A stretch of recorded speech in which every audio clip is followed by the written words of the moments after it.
This morning, I decided that I want to explore what AI had to say about the evolution of opera. So I went into ChatGPT and I said, tell me about the evolution of opera. And of course, he went to all this story about 16th century Italy and the Greeks and the Romans and classical and Baroque and Romantic, and it ends at 20th century. And I was like, oh, hold on a second. Ain't you supposed to take over the world? This is not it. And after 6 or 7 prompts after, it got to, well, add technology and inclusion. That's what it said, technology and inclusion. Anyway, you'll hear about AI later in tonight, but I just want to start with that because opera is bigger than all of us, and it's very important to me that we keep the discussion going around where is it going. My name is Ana de Archuleta, for those who don't know me. I am Managing Director of National Sawdust, this beautiful space you're in. We are here in partnership with the Metropolitan Opera to talk about their work around living composers, in this case, El Niño, John Adams, opening April 23rd. And National Sawdust, who in 9 years has a very rich history of exploration and innovation around opera. So it's very exciting to have all of you here, and let's get started. Here's Lileana, and because we had a little bit of change in artists, we have the Davóne here, an amazing baritone who is going to be stepping in to give us a little excerpt of El Niño, but I'll let Lileana introduce him. Hi, everybody. Hi. Oh, my God. Opera's evolving. Are we hype? Thank you. Thank goodness. I just want to introduce Davóne, who is a wonderful genius baritone who will be singing the part of Joseph and Herod in El Niño. And the 2 excerpts you're going to be hearing now is the end of Se habla de Gabriel and then Shake the Heavens. And if you don't know the story, El Niño is essentially the nativity story. And in Se habla de Gabriel, we're watching Joseph marvel at this amazing woman, Mary, who is carrying, the future of the world. And the second excerpt is from Shake the Heavens, where we receive the news from the Lord why they need to leave, why they need to flee, why they need to find safety. So, introducing Davóne.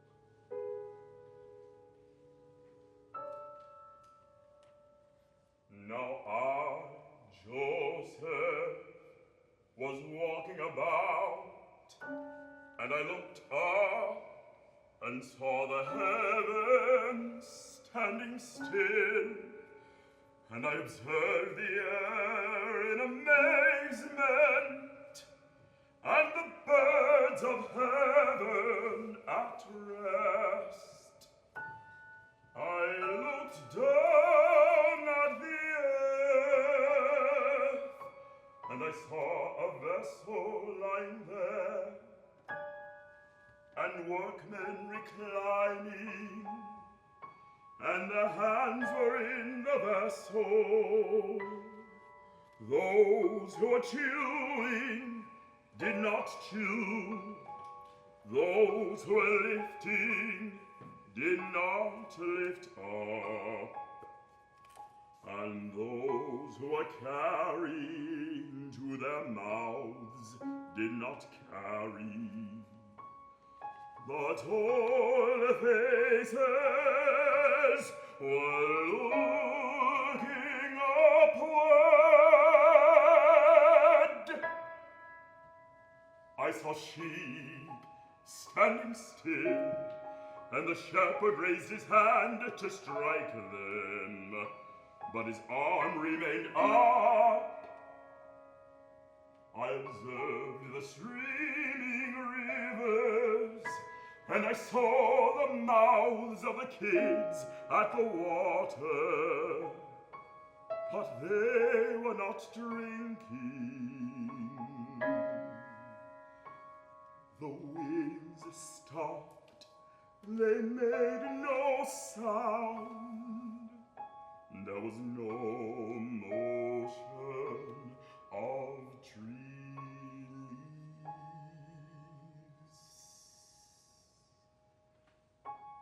leaves. The streams did not flow. There was no motion of the sea.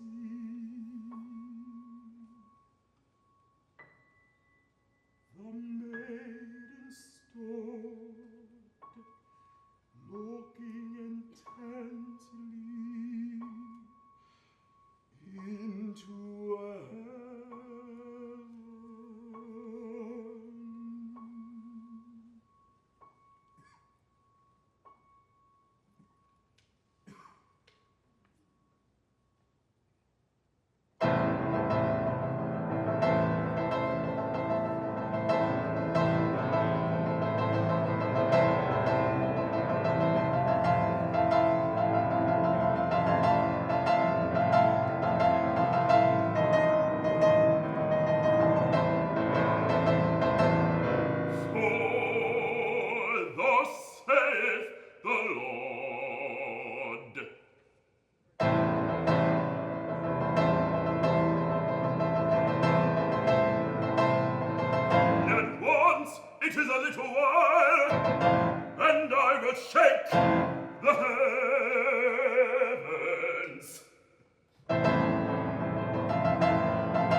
Let's give another round of applause for being here and for jumping in. God is so good to have you at National Sawdust, although I think you've been here before, right? I've been here before. Yes, it's nice to be back here for a moment. That's fantastic. I read that your background, because we're talking about genre fluidity and how the walls of opera expand as we continue to grow and sort of evolve into the world of opera. How does your background in jazz and gospel has influenced the way you sing, or actually the repertoire that you pick too? Yeah, my earliest music making was in the church. I grew up in rural Northern Virginia, about an hour southwest of Washington, D.C. And everyone in my family had to sing in choir whether you wanted to or not. But what that showed me was that all music making was for a reason. You know, music making in a liturgical setting always has a purpose. You're singing for, you know, very specifically outlined parts of a ritual. And so I think I really was indoctrinated into that idea and carried it forward when I went to classical music. I played piano when I was little. I played violin. When I played violin, I was really obsessed with staring at the audience and seeing how certain things affected people, to really try to tie this, you know, what is the purpose of this music and how is it affecting folks? And just trying to find a musical truth, meaning bringing all my parts together. Growing up in the Black Baptist Church, but also singing Renaissance polyphony in undergrad, and also having different experimentation. Actually, I'm in the middle of working on a project with Jerry Eastman, who is Julius Eastman's brother, the composer. He has the Williamsburg Music Center, which is just a few blocks from here. And so that's a whole other exploration of free jazz. And so I think I can't really sing anything without bringing that all together. Yeah. That's very interesting.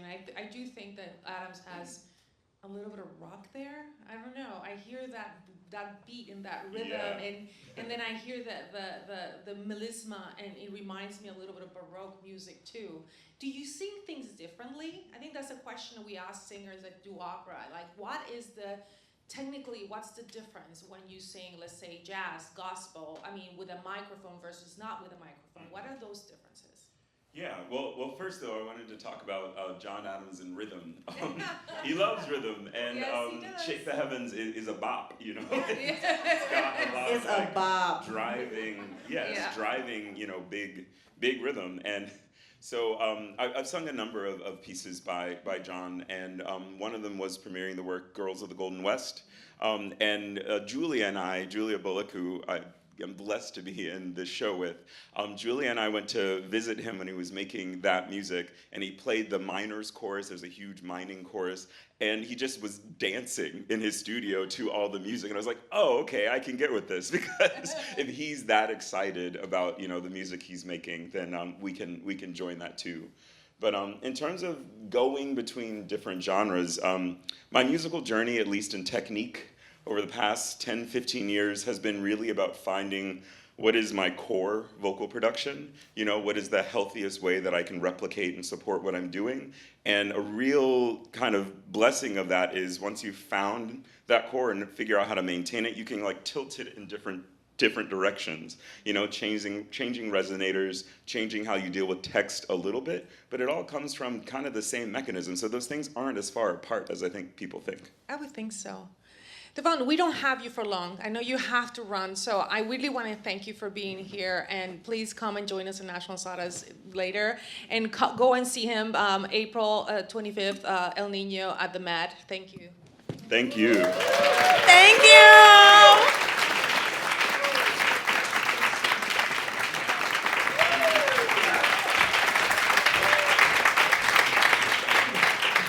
All right, so that was a little change. I mean, I wanted to talk to Lileana as well. I mean, I'm next to the Lincoln Center Theater resident director. She's also a Tony Award nominee for her work and The Skin of Our Teeth. So we are in the presence of like greatness, and we are really excited. And she will be making her debut in the big house in this piece. And one of the things I wanted to ask you is about your artistic journey, and you have done a lot of straight theater, and how's that been, and what is your point of contact or your point of entry to opera? Yeah, so I just want to say, Davóne, man, that voice! I'm still shook. And what he's not ready for is that I'm going to be imitating him all day in rehearsal. I think, opera, I credit my parents. Hey, mom and dad in the house. They took me to the Met when I was a baby child growing up in New York. And, we were running through the rain. And my dad got really good seats. And we're running down the aisle. And I'm like seeing the chandeliers rise up. And there's this massive curtain. And I was like, what is this place? And then the curtain comes up and it's the most massive, enormous universe that's happening on stage. And I was always like amazed by that. Like that is a core memory for me about like the possibility of transportation through opera. And since then, since that childhood memory, I was like, oh, that was this magical place that I visited. I never knew that I was like gonna end up, working in that house. But I came to theater with an English major. I ended up, falling in love with writers like Ntozake Shange, who did For Colored Girls, people who are already interested in like shifting the form. And since then, you described it as straight theater, but I think it as like the most all over the place theater, which is essentially just kind of like people who are, I think I gravitate towards artists and writers and pieces that like push the boundaries of why we're alive right here in this particular moment and how do we wrestle with that particular moment. And that's led me in many different ways. But ultimately, like opera feels like it is the most alive. Like the amount, like we were just talking downstairs, the amount of like live collaboration that's happening simultaneously, the scale of it, like 65 people are gonna be singing simultaneously in a chorus. We take that for granted sometimes, but that is crazy!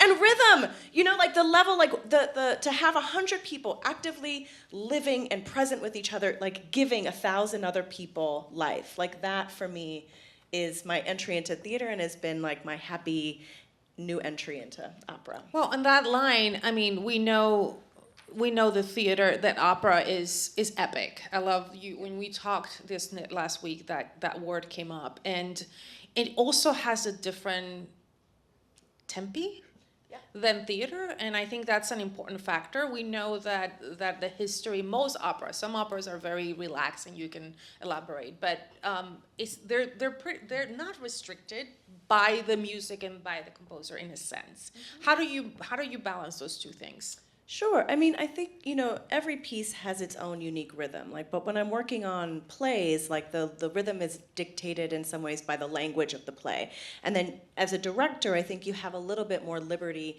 to figure out that time scale over the course of the event itself. With opera, it's like it starts at 8 o'clock and it's gonna end exactly with the amount of time that the music ends, So that container, I think, is an interesting paradigm for a director a boundary for a director to kind of work within, which is like how to follow what's inherently built into the piece and then find the infinities inside of that. And I think the way in which I, as a director, work with that is through image, through landscape, through how people move throughout space, how the characters are in relationship to each other, how you build those relationships between the people that are coming through. So in some ways, the work that you do in theater, which for me is very much related to character and story and humanity, you find in new relationships within the boundaries of music. That's fantastic, fascinating. So let's talk about El Niño. How does this come about? Yes. Friends, I keep wanting to yell at you. That's why I wore sunglasses, so I can see everybody's face in the darkness. I felt very lucky. I was doing The Skin of Our Teeth on Broadway, and I'd been working with Missy Mazzoli on her new opera, The Listeners, and she has another new opera going up, and she got Peter Gelb to come see the show, and he was like, okay, let's talk about this. And I was like, hey, but let me get in there a little sooner. And he was like, what do you have in mind? And I was like, El Niño. And he was like, interesting. Tell me more. And I was like, it needs to happen now. We're going, like, the world is crazy. The world is insane. We need something that, like, speaks to the enormity of that and yet also gives us some hope, And he was like, okay, interesting. And somehow I managed to, like, sneak my way into the 25 season 24. It's year 24, right? Yes. 2024. The 2024 season. To like Coming up next it's month, coming just up so next you know. month. You know, hi everybody. But like literally, like I wanted something to speak to. I've been looking for pieces that speak to the massive seismic shifts that we've been experiencing as like a culture, as a world, and I think El Niño has that scope to it. I mean, How so? He wrote it for the millennium, right? He wrote it for 2000, and I think inside of that he was interested in embracing both like the violence and the beauty of birth itself, you know? And I think finding specifically the entry point through Mary, you know, both him and Peter Sellers have like honored the Mary part of it, the mother part of it, the life-giving force of it, and have put her against the most insane obstacles. And I think about, you know, where we are right now and where we are with like, what is our future, that question, you know? And I like that it's met with its complexity, you know what I mean? The nativity story is one of like infinite future and also, you know, apocryphal text. He literally said, "Oh, shake the heavens, the towers are gonna come down, it's ending, you know? Get out, flee." And so I think it's a wonderful combination of hope and let's also be aware, let's also take care of each other, let's also see each other, let's be alive and present with each other in this miraculous moment that is life. Amazing. I can't wait to see it. What is it going to look like once the curtain opens? What are we going to see? Yeah, we are about to see some color up on that stage. This is this is the Annunciación, which is the second scene. But essentially, I was interested in the Marys migrating by land and by sea, right? They have to find refuge. And so you see the blue lines are Mary that's traveling by boat, and up in the mountains you see the Mary that's migrating over land. And they go through storms. They're going through emotional storms. They're going through spiritual storms. El Niño is a weather system, as well as the name of a little boy. So you think about that, like it's like, what is the word I'm looking for? It's embodying both not only a human story but a world story, right? Like the planet, the earth. For me, the chorus is part of that landscape, is part of like the witness. The earth is witness, that we are also in relationship to the planet, you know? And so that felt like a major character for me to kind of represent on stage. This is Magnificat. Like, Mary just got this news, and she's got this baby, and Elizabeth was like, "Yes, girl, you pregnant." I felt it in my womb. And now she's got to walk home and wrestle with that. And I think that's what's so beautiful. Like, in terms of the epic, they've managed to elongate the reality of her experience of saying yes to this enormous ask.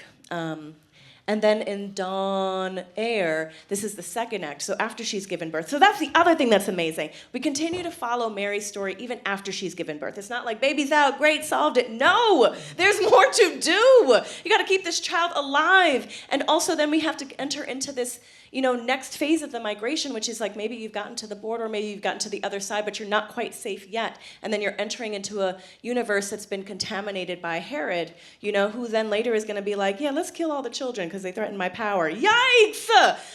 So this is the second act, which contains that complicated energy inside of it. So in the way that we had kind of a beautiful kind of natural world that was like full of color, in this second act we have like the dangers of that world, the storms of that world. I mean, we were all in New York when those orange clouds came into the sky. We were like, what is happening?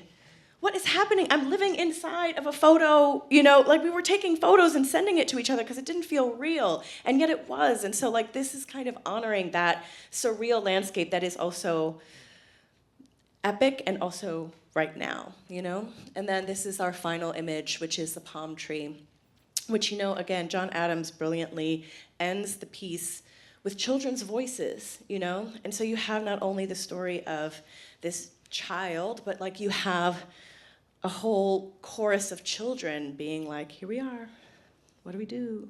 Here we are, what's gonna be next? And I think that's such a lovely way of ending an opera softly. Like, that's so radical to not be like, and boom, the end. It's like, hey, what are we doing? What are we doing? What are we doing? And that's the last image I think we have. That's fantastic. Thank you very much. We're going to come back with Lileana later after our next piece, which is Sensorium X, and I'll tell you a little bit about it. Thank you so much. And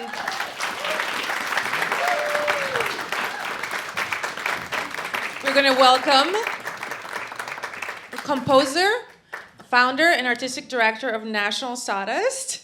Come on over, Paola, and Jerron Herman, who is a dancer, choreographer, model, and in this team, it's incredible. You're in for a treat. So, we're going to talk about a very important piece of work in development that is opening in 2025. So, I want to start with, what is Sensorium X? That's a great question. So Sensorium X is an opera. It's also a platform for discovery and inclusivity in opera, so a codex for how to involve disability in opera in a fluid way. It's also a work of AI, and it's a community impact project that's been going on for 7 years. And it hasn't found its home until now, and I'm very happy to say that it's premiering in Omaha in May 2025, which we're really excited about. One thing that is fascinating as I talk to you about Sensorium X, and I've followed the piece for a while, is the immense amount of collaboration that is involved in this 7 years, in this journey that you've taken on. So can you tell me about the birth of this idea? I would love to hear about it. Sure. Well, we're missing one of our collaborators today, Brenda Shaughnessy, who's an extraordinary poet. And I had been commissioned by an opera company, and they had asked me to do a piece about disability that didn't involve anyone with lived experience and just with disability. And I was like, well, I can't do that. But I'm pretty sure I can find collaborators, who can tell the story. And Brenda and I had been wanting to do a piece together. If you don't know Brenda Shaughnessy, you can read her work in The New Yorker. She wrote this extraordinary piece called My Andromeda, which really chronicles the birth of her son, who's nonverbal and non-ambulatory. And when Brenda and I got together to talk about this work, she said, can I write the story of my life? And I was like, well, yeah. I mean, if you want to go there, let's go there. And it's not the story of her life, of course, because, that's not the point. But the point is it became this extraordinary tale about a mother's love and about science and tech and the worlds that we live in. And ultimately it became this story about voice and what does it mean to have voice and what does it mean to really listen? What happens if we listen to each other and we understand what empathy can do to really connect us? And that opera company eventually dropped the piece. But if anyone knows me, they know that I I don't stop at it, no. That's why National Sawdust exists. But then we met the brilliant Jerron Herman. Oh. And we began to really devise this piece. And maybe I'll stop there. I want to ask Jerron about his entry point to opera. Is this your first work in opera? I mean, you tell me about your journey until you discovered this work and you met Paola. Sure. I'm just so grateful to be here in general, to think that we've been asking for authentic representation for a while. And so for others to kind of impact or to even think and architect those kind of spaces, like without prompt, without needing to. It's just like, it's incredible. I was actually on my way to Marfa, Texas with my friend Lauren in the back. And I get this, we have one bar. In the one bar, there's an email, and it's from Paola and Brenda. And it asks if I would be interested in thinking about this piece, Sensorium X. And they weren't to know this, but I had a secret dream of working with opera. I thought I would be a supernumerary, just cross the floor, one of the 500. And even before then, I guess I'd seen Porgy and Bess. I'm from the Bay Area, and my aunt took me to see Porgy and Bess at San Francisco Opera. And I wore a tuxedo, and we went, she and I, we went, and that was the first time I'd ever experience opera, but since moving here, it's almost like there's osmosis with opera in New York City, wherein you feel everything that has been an epic or can be an epic, and so you're like, oh, that's an opera, oh, I know what it is. But it wasn't until we started really devising and thinking, and like when I read the libretto for the first time, it scared me, I have to say. It was striking to think about this real story.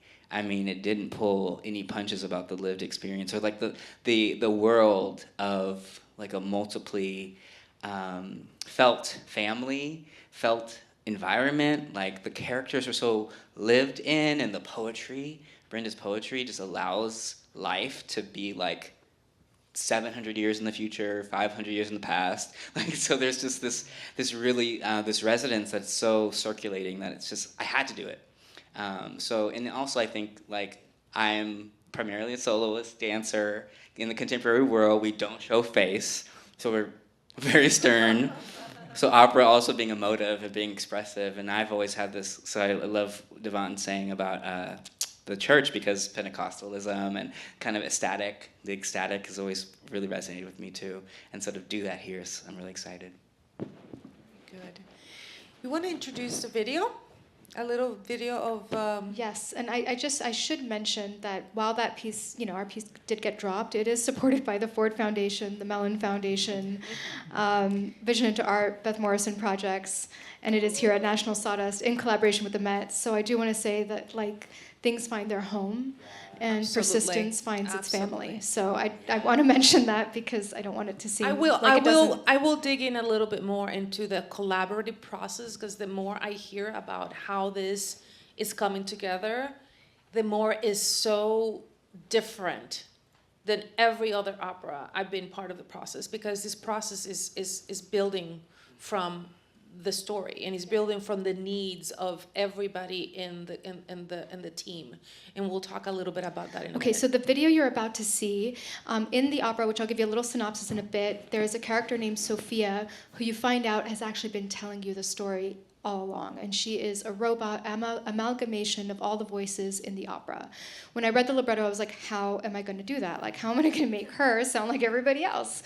And so I called my friend Luc Dubois, who heads the NYU School of Engineering, and I was like, I really want to work in terms of finding AI. At the same time, we formed a disability advisory board, which is international, and we asked the question of, with cerebral palsy, with this question of voice, what kind of app, what kind of tool for expressivity would you like to have that would actually add to your life? And so we ended up having about 1.5 years, we formed a class at NYU, and what you're about to see is the AI aspect of Sensorium X.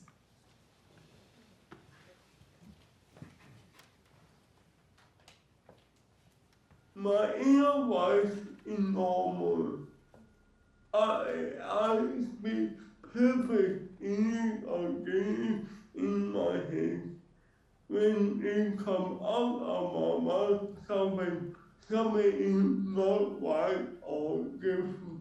So what if we can bring a technology to help me get my inner voice back out? That would be awesome. For not only, but a lot of people. I think speech synthesis is really interesting, right? Because it is historically this, way to get your computer to talk to you. But it turns out that like a much hipper thing to do with speech, right? Speech synthesis is to use it as a way to create and expand and elaborate on our own voices, right? And do creative things.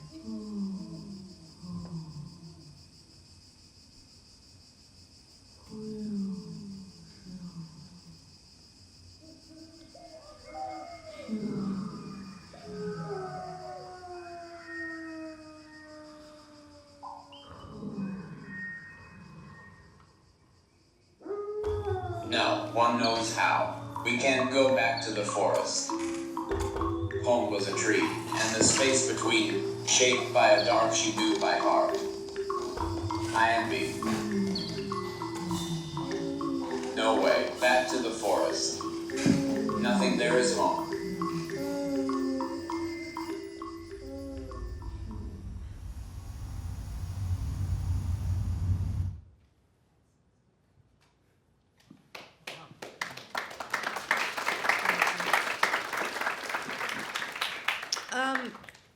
know we're going to hear a piece of it, but I just, what is impressive and what is, speaking of genre fluidity, the idea of opera being, the vehicle of opera being the human voice.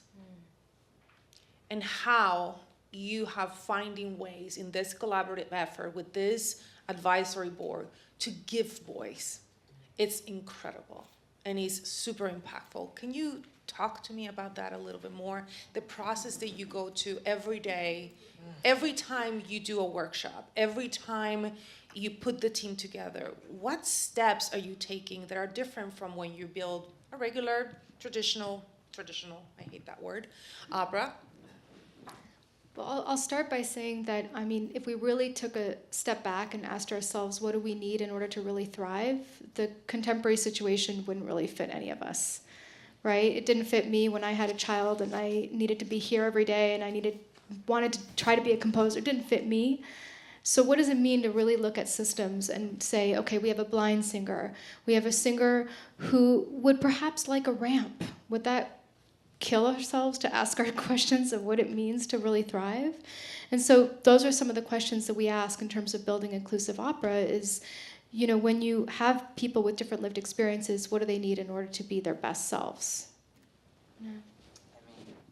It being iterative has been a gift. And I think that for you, as our lead and our composer, to trust like that the iterations will get us toward our goal have been really where the art has met us. You know, the spaces and the slowness or the intentions have all made fertile ground for everything that we make. So it's in the like we're talking about the periphery. We're talking about the things that make up the center, make up the like. It's really are we talking about like how society is? Like we have to start from the outside to understand what's in the center, and so we're looking at all the other things. So we've been trial and error a lot, and we don't know out the gate what's going to work, but I think with the access, with disability representation, you have to begin in order to even have authority in it, and so that's Where what you're doing is you're building a process that doesn't exist. We're building a language around a genre that we know for so many centuries, and we're building new language around it. And that's when I means that pushing the walls and sort of blending into each other. How do you see this work affecting the industry, quote unquote, in opera or any performing arts in the future? Well, Paola has already committed to making a coda within her score, wherein no one is to produce it outside of our designated parameters. And if you're going to be true to the piece, you're going to be true to this form of multi-layered involvement and engagement. So that commitment already is like, well, that means that a piece of work is not one size fits all. It already says that like every piece, and we give productions, even revivals, their own identity. So why do we think that they can just be transferred? Like one to one. Like no, they have to have individuation. They have to have heart. They have to have people who care about it. And then they have to have commitment. And so that's one thing that's been really great. And we're chronicling everything into a codex. So for example, when I was writing we have 2 blind singers in our cast, and I didn't realize that I couldn't make last minute changes because of Braille. And so I was making last minute changes that then meant that she didn't have the entire orchestrated score, which is terrible. She only had her line, and I didn't know that because there's nobody to tell me that. So we're basically putting everything into a codex so that, there's kind of no excuse for why not to do it unless you really don't want to do it, which is fine too, but it should be done. We are, I think, actively working towards a society where we hear each other and we see each other, and the society we live in represents, this kind of multiplicity. You want to introduce? Yes. So right. Brenda was going to introduce, so forgive me, I'm not reading my phone. I'm just going to read. I'm going to read because her words are too good. A mother's love, science, tech, ethics, romance, corporate greed, a mystical escape, and a robot named Sophia come together in this story about what it means to be human. Sensorium X is an opera that explores the nature of voice beyond language, The use of artificial intelligence expands the possibility for voice and expression in this dystopian tale. Kitsune is a young boy with a disability who is non-speaking. The opera centers around the relationship with his mother, Mem, a scientist for a corporation that seeks to create the perfect human. They soon realize that it's her son's nonverbal data that they need in order to perfect perfection. In this scene, Mem is at home after a long day's at work. Unfortunately, our Kitsune, Thomas Ellenson, is sick, so he could not be here tonight.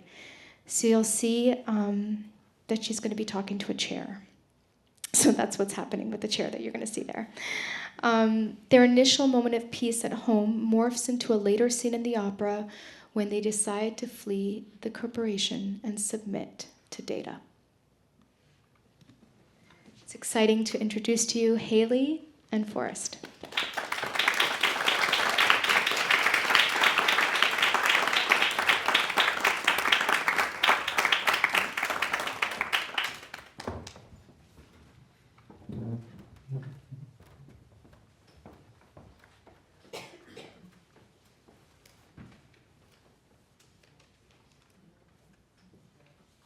There once was a woman who was a scientist and a mother. She'd work in the lab telling stories. Bring data to you now. A day song for long nights, Kitsune. To light our way through a storm of dark worries. Tomorrow's dark stories.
Is growing and becoming only data? Is growing and becoming only data?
Thank you, Forrest. Come on, join us, Lileana. Come on, join us, Hailey. I want to talk a little bit with Hailey. Hailey is, as you can tell, storytelling is what I think when I hear her and when I see her. I saw her in a workshop and just captivating. Tell me, what does it mean to be working on this work? First of all, let me ask you, how did you come to be in this work? So this has actually been on my mind lately because the other day it was one of my Facebook memories 5 years ago. I was in a class at Bard, where I went to graduate school, we had a professional development workshop that was in New York City, and Paola came and was a guest. And toward the end, someone asked her, do you have any, projects you're working on that you would like to share something about with us? And she described this piece. She said, I'm actually working on a new opera, and she mentioned that one of the characters was based off of someone who had cerebral palsy in real life. And when she said that, I was like, because I have cerebral palsy, and all my life I had wanted to sing music about disability and accessibility that was actually like living and breathing and not two-dimensional cardboard, basically seemed like a cartoon or like a villain, someone with no real personality, or a story without nuance, which is what I felt I'd found before. So I basically was like, and I just said, like, please keep me informed about the development of this project because I would love to be involved. And I got to audition like 3 years later. Yeah. So obviously, it means a lot to you that there's work and that you're part of it. And Hailey, you sing Strauss, you sing Mozart, you have a passion for opera because of the power of the human voice. So what does this mean to you, to have this kind of work develop over so many years and actually looking ahead to a premiere coming up?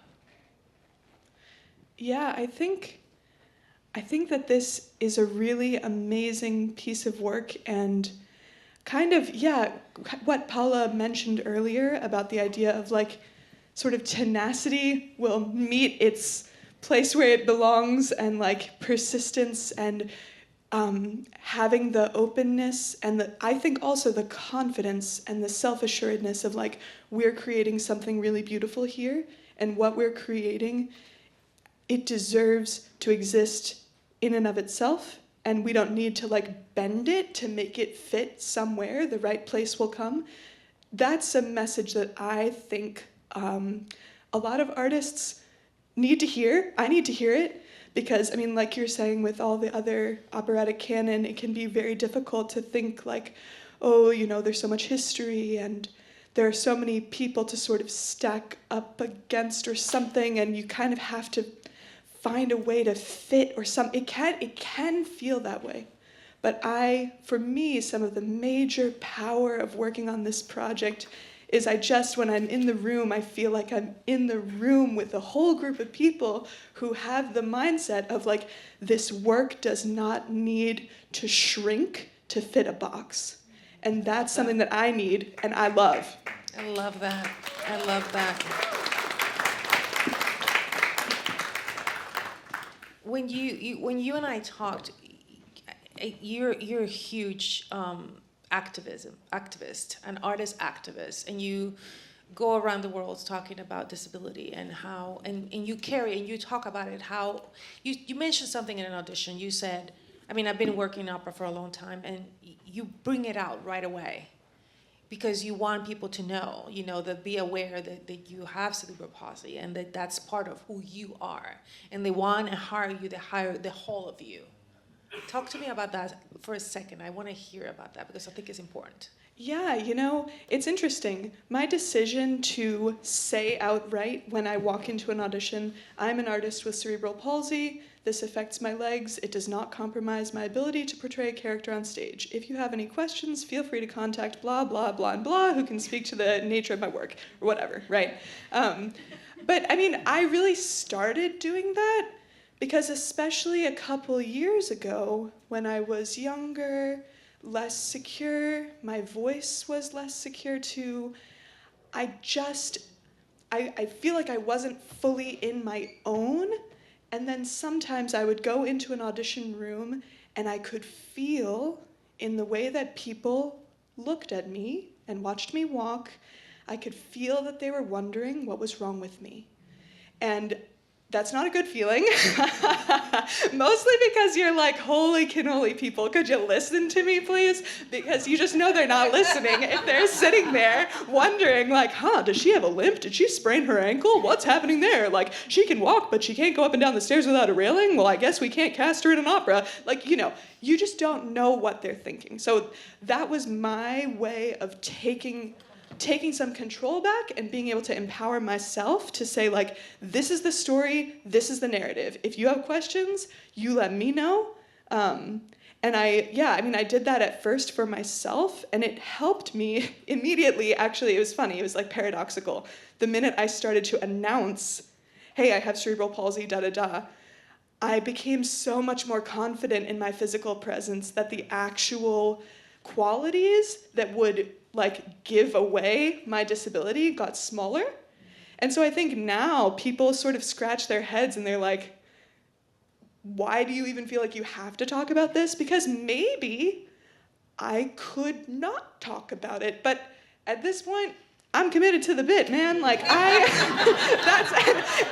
kind of like, I just think it's so important, not only for me, but for everyone, because it's like, we all need support. And if you need support around a physical disability, that can be an easy thing to talk about. It can be a hard thing to talk about. But it can be it's concrete, right? You can say, hey, this is what's going on and here's how you can help me. And I think the more that we normalize that kind of conversation, the more we can have it amongst everyone. It doesn't matter why. That's incredible. And I have to say, I grew up in the opera world where it was pretty formulaic to put an opera together. It's like the chorus rehearse, and then the stars show up the week before. We just kind of mix water, and here you go. There's a stage, go. And what I'm hearing here tonight is that we need to make space for exploration and to see the topics that Lileana was talking about, like how the world outside is affecting the world that we build in opera. That is not like cookie cutter. We just don't, even anyone, we've seen a lot of productions of Bohème, Butterfly, all of those coming up, but they all now, directors are taking big chances to sort of bring the world from outside into those productions. Lileana, can you talk a little bit more about how do you see the world of opera evolving? I think that there's been a shift in terms of, hey, there's more stories to be told through more perspectives. Why don't we just open up the doors and start doing that? And that's exciting. Even that, just even acknowledging that. I think it's it's so beautiful how you put it. Just addressing, straightforward. Hey, this is how things were done. We can do things differently. It's possible to do things differently. I'm sorry, I have to take a moment to just be like, holy shit, y'all. You're doing something so amazing and so, unapologetically itself, And, that is remarkable. And I think that there's room now to kind of, or there's an active attempt to make room. And I hope that work continues, because I think what we're seeing is the multiplicity of stories, the multiplicity of experiences, the multiplicity of people, the multiplicity of beings that exist in the world, and I think that opera can evolve by embracing that more fully. Yeah. Paola, talk about evolution of opera. Where do you want to see this genre going?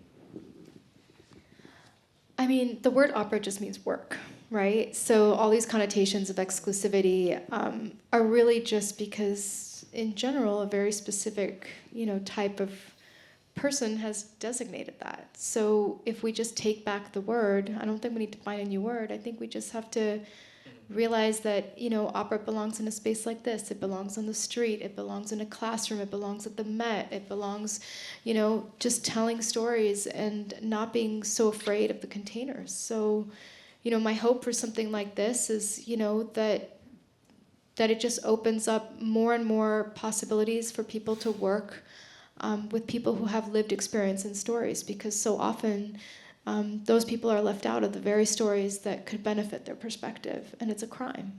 shouldn't be that way. I honestly think that I love how you say just take back the word, but I also think that when you start building things that have not been there before, there is a language that has not been created yet. We talk a lot about that here in National Sawdust, because when you start going ahead of what you think is the limit, there's no words that exist. I do want to go back to the pieces, because there is a common denominator between El Niño and Sensorium X, and he's the powerful women and the mothers. So, because both stories have extremely courageous characters, there are mothers. Let's start with you, Hailey. Talk to me about this woman that you are portraying. I love this character, if you couldn't tell. Yeah, I think it's really a gift to portray someone. I mean, she's a scientist, right? So she's really smart. She's been working really hard for her whole life, and a lot of her work has been motivated to help her son, right? To say, like, look, I see this way, that I perceive this way that you're struggling, and my greatest call is to alleviate that for you, so let me see what I can do. And that's such a beautiful impulse. And then I also think it's beautiful to recognize that sometimes that impulse can lead us to get a little twisted up, which I think is what happens to her. She gets so fixed on how can I make it so I can understand you on my terms. And then for me, the biggest character arc, the biggest moment in the opera is when she realizes it's not that her son needs to change, it's that she needs to learn how to hear him. Which is what happened to Brenda. I mean, it was such an incredible parallel. I remember one Christmas she called me and she says, I keep thinking that there's going to be something to fix the way he communicates, and I'm just not listening. And that was really profound. And that's, makes me so emotional. Because I just think that's really, like, at the end of the day, that's what we always need in human interaction, right? Like, I speak, of course, through my own intimate knowledge of disability and knowing what it feels like to think that you're something that needs to be fixed, or something that, like, well, the closer we can get you to the way it looks in the anatomy textbook, then the better you'll be. And the fact that, like, that can be true to a point if people have more freedom, more agency, more joy. Like, that can be awesome, but it also can become a cage. And for me, it's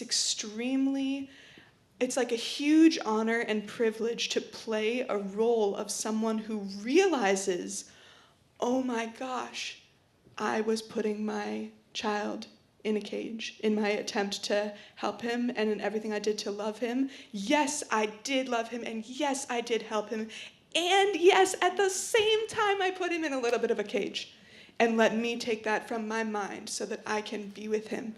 That is like, now that is nuance, people. That is nuance.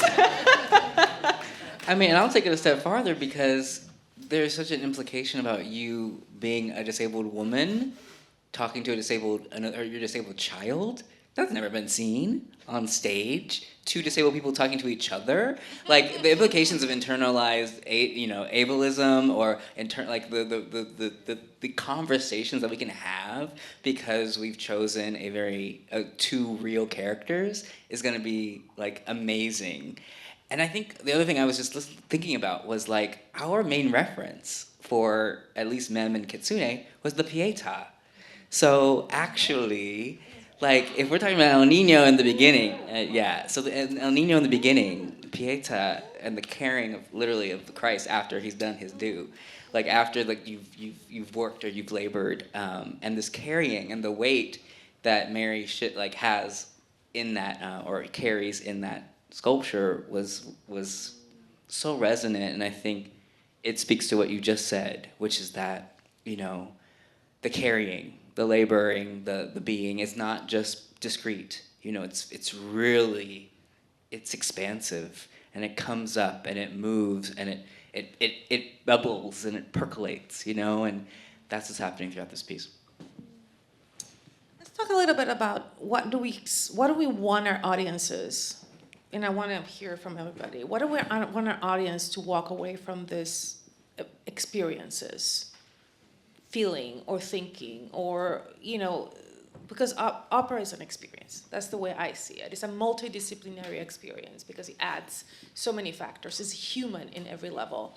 So what do we want them to walk away from this experience? Lileana, what about El Niño?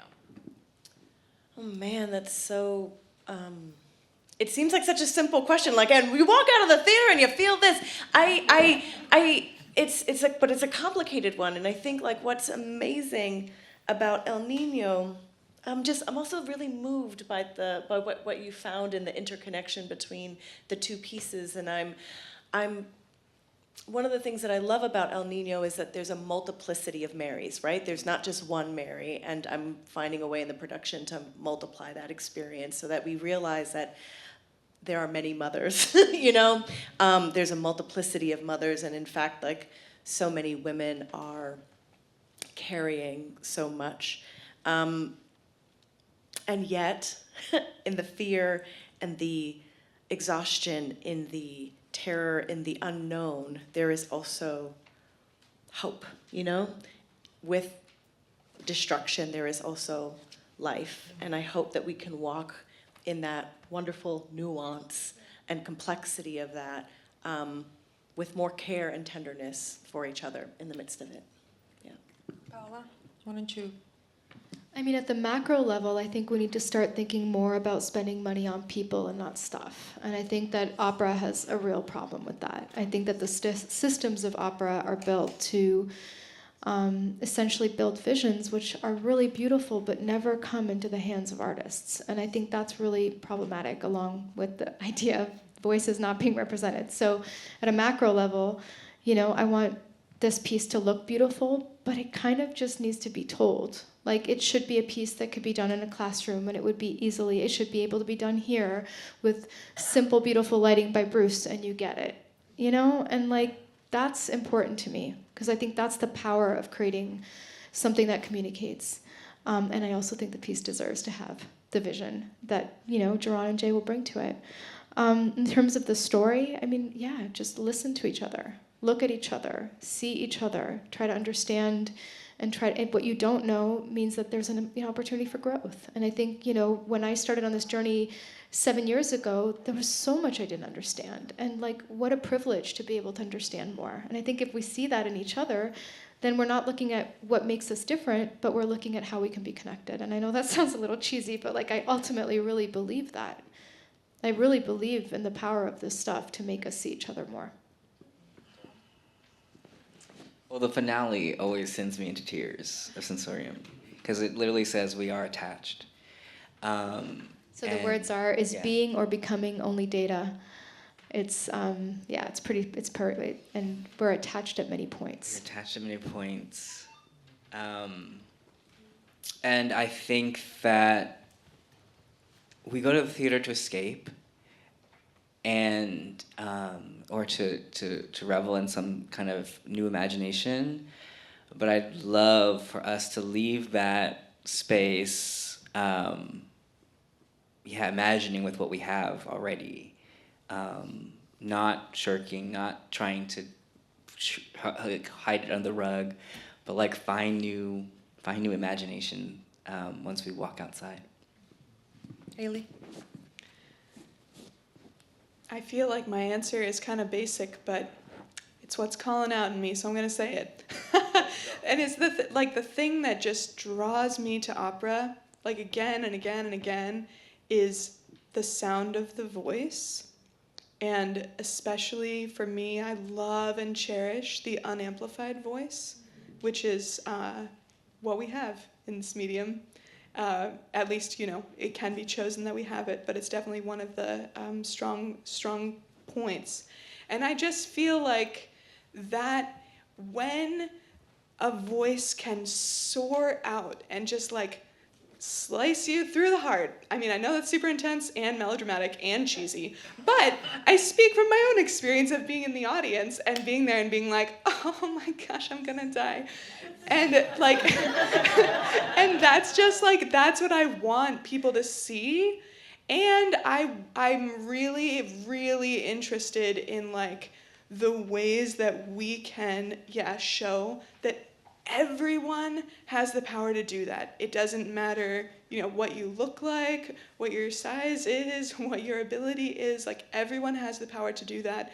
And even in this piece, I think it's such an interesting contrast, the idea of the unamplified human voice, woo, going way out there, in contrast with every other mode of communication that we have, including the amplified voice, which will be shared by Kitsune.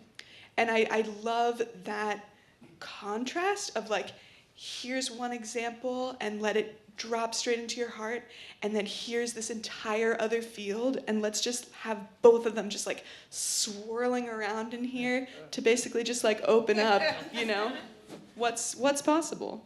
It's fantastic. All right, so where can people know more about Sensorium X, and what can they explore more about it? Okay, so this summer we're doing an AI installation that's free here. It's a project with NYU, and it's an aggregation of voice, and that'll be the last 2 weeks of July, so we hope you'll join us. And then you can come to Omaha in May 2025. Hopefully it'll go somewhere else too, but we're really proud. It's being debuted at an incredible festival, and we're very excited that it'll finally find its home. And Lileana, we are opening. Yes, April 23rd. Come out to the Met. Woo! And I want to shout out to the team here that is from the Met here. Thank you very much, Melanie. Thank you for everybody. And we are back with Opera Evolved, third installment on April 9th. And he's talking about revivals of new work. So we're going to be here April 9th with revivals of new work. So I hope you come and join us. And thank you very much.